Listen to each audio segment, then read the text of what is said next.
Quoi de plus normal dans notre vie? Il suffit d'appuyer sur un petit bouton pour éclairer tout un appartement. Mais cette énergie, il faut la produire.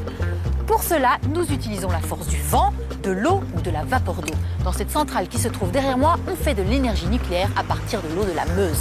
Alors, comment produit-on ceci à partir de cela? C'est ce qu'on va voir.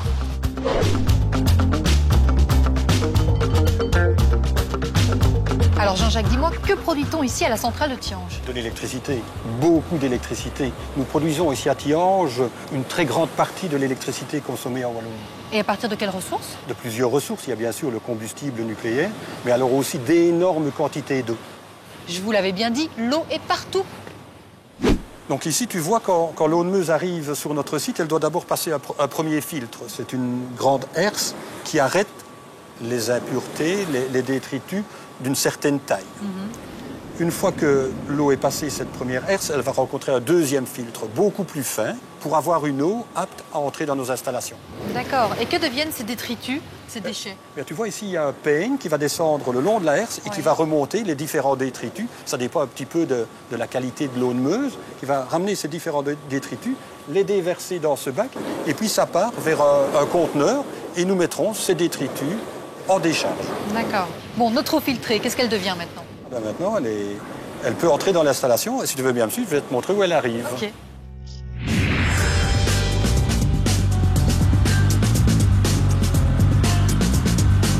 Tu vois, dans une centrale nucléaire, il y a 3 circuits totalement indépendants.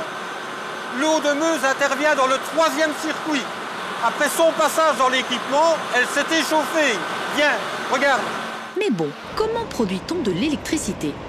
Eh bien, l'électricité est produite par une utilisation de l'eau dans 3 circuits différents. Il y a d'abord le circuit primaire où la fission des atomes d'uranium produit une énorme chaleur qui chauffe l'eau autour du réacteur.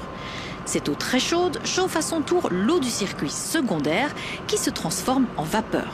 Cette vapeur fait tourner une turbine qui entraîne un alternateur.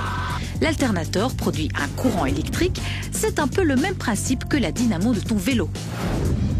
Mais cette vapeur d'eau, que devient-elle? Ça, c'est ce qui se passe dans le 3e circuit. L'eau qui nous a servi à condenser la vapeur est à présent trop chaude pour être rejetée dans la Meuse. On va donc la refroidir. Comment? Eh bien, grâce à un courant d'air. Aujourd'hui, l'eau qui se trouve derrière moi est à plus ou moins 30 degrés. Au contact du courant d'air, elle va perdre entre 10 et 12 degrés.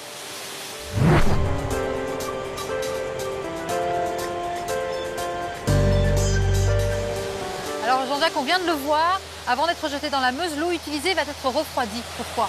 D'une part, nous avons des impositions légales de la région wallonne, et d'autre part, nous avons des engagements environnementaux très forts, par lesquels nous veillons à respecter toutes les règles, à limiter au maximum nos impacts environnementaux. Quelle température alors doit avoir l'eau avant d'être rejetée dans la Meuse? Eh bien, chaque jour, on veille que l'eau que nous renvoyons dans la Meuse n'excède pas de 4 degrés la température qu'elle avait quand elle est entrée dans nos installations. L'eau refroidie est divisée en 2 parties. La partie qui se trouve de ce côté-là est réinjectée dans le circuit de l'usine, tandis que la partie qui se trouve ici est réinjectée dans la Meuse.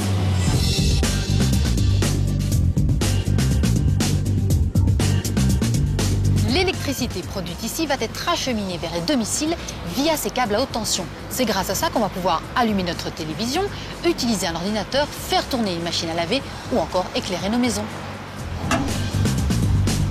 Ah ben c'est malin, je vois plus rien maintenant.